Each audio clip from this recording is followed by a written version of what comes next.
If you love using Waterslide decals but can't use gels, then this is going to be the mani for you. What's up, nail crew? It's Nicole, your fellow nail obsessed DIYer. Today we are doing Waterslide decals only using dip liquids. It's going to be harder. It's not going to be perfect, but we are going to have so much fun, and it's going to be a great option for anybody who is either allergic to gels or doesn't like to use them.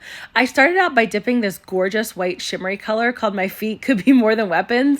It's from the New Girl collection from OG Dip Powder. I absolutely love it, and it also glows this awesome purple color, which I did not get a video of because I forgot. I meant to get a video so that I could show everybody like how cool the glow is. Literally glows in my garage during the day. That is how crazy the glow is. So now that my nails are short, I am still struggling a little bit with getting my application down. I was trying really hard to make sure it was even and I wasn't putting too much liquid on my nails. For me, going from really long nails to pretty short nails has been a bit of a change. I absolutely love the short nails, but I keep putting too much liquid on my nails, forgetting how little I should be using. I think because it's been so long, I haven't had my nails short since I believe it was November of last year. So I'm definitely getting adjusted to how much liquid to put on. I was all out of my stiff nail brushes, so I had to use a fluffy eyeshadow brush. I tried to use a stiffer eyeshadow brush to brush off the excess powder in between layers, but even that, I'm realizing that I am somebody who has to have a stiff nail brush to brush off the excess powder.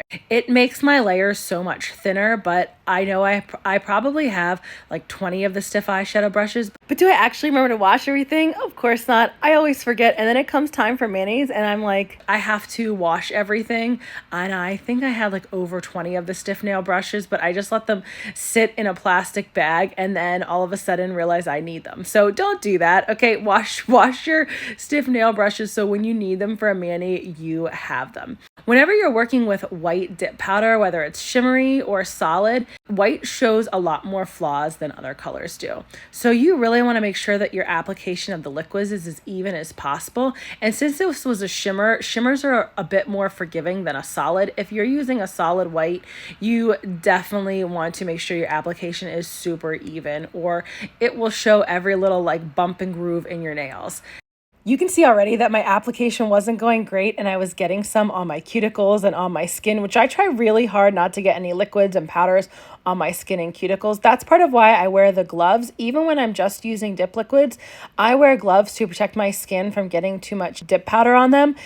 Because last year I got contact dermatitis from getting stuff on my skin, getting dip powders and the filing dust on my skin so often. So I'm really trying to be super, super careful. I had a feeling my mani was going to be an off mani night because the one on my left hand I did on a live. So by the time I started my right hand to do this mani, it was late. It was probably almost 10 o'clock. And the later it gets at night, I feel the worse my manis get. Even though I always do them at night, if I start them that late, it's going to get a little rough.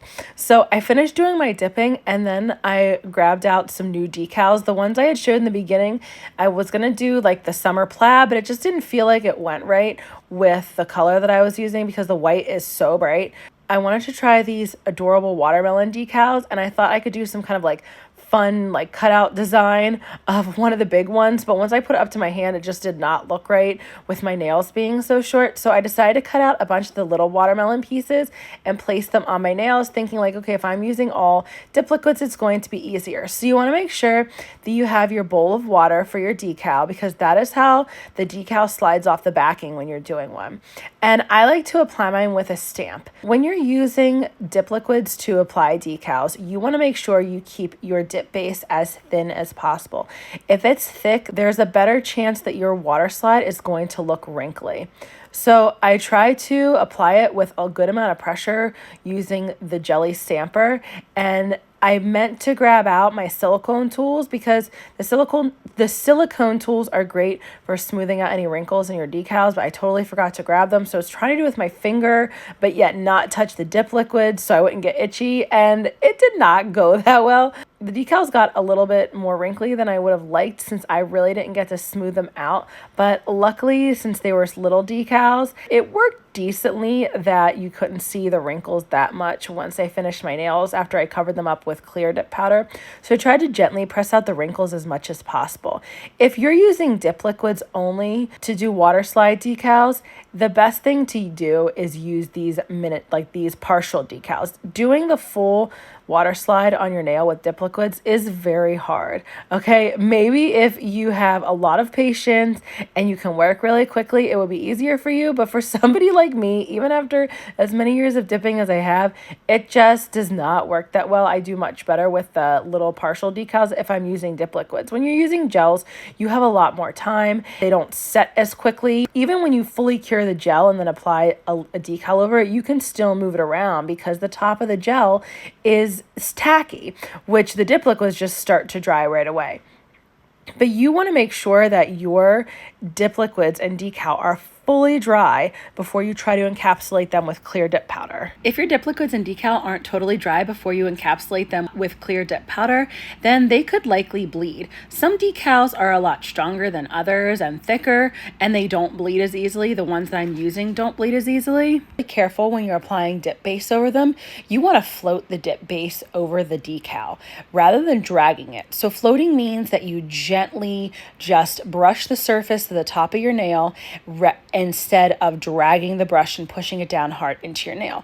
And then make sure when you pour over the dip powder, you pour it a couple times and dip it so that the liquid is fully soaked up and the decal is totally encapsulated with the clear dip powder before you go and you apply activator. Once you apply activator, you want to make sure you let that dry, and then you can file and shape and buff. And I left a little bit of my filing and shaping and buffing in this time. I don't usually do that just because I pretty much just say, hey, this is what I do. But I wanted to leave a little bit in. This mani, I had to file and shape a bunch more than I normally do since my application wasn't that great. So I did a lot more buffing than I normally did. I had to fix up the shaping around the edges. They weren't as sharp as I like them to be, as straight, and then I had to bust out my e-file. So first I used my extra fine barrel bit, my Pana extra fine barrel bit, to get the cuticles as clean as possible. And then I go in with a little bit of what I consider a safer bit to use. It's a carbide 5-in-1 bit from Pana as well. I end up using their bits so much because I really like them and they're reasonably priced. And I like to change up my bits, get new ones every couple months. So I feel like it's a really reasonable amount to spend, when they're $10 or under. I use this 5-in-1 bit and go around my cuticles to get anything that was stuck off my nails because I don't want to leave all that powder stuck on them. I wanted to go through and do the top coating for OG Dip Powder's liquids. I haven't done it in a while, really go into detail about how you get that super, super shiny look from the dip liquids. When you're using the activator, you go in with heavy activator, which means you basically douse your nail with the activator 2 times. So you dunk the brush in, apply it all over your nail, dunk the brush in, apply it all over that same nail. And you're going to do this one hand at a time. So I always go thumb to pinky just out of habit. And I feel like that's the easiest way, for everybody's brains to think about it. I don't know, maybe some people don't like to do it that way, but I go thumb to pinky doing the activator, count to 10, and then go in with your first layer of dip top coat in thin, even strokes. And you want to do it pretty quick and float the brush over. That's going to be the key to not having your brush harden.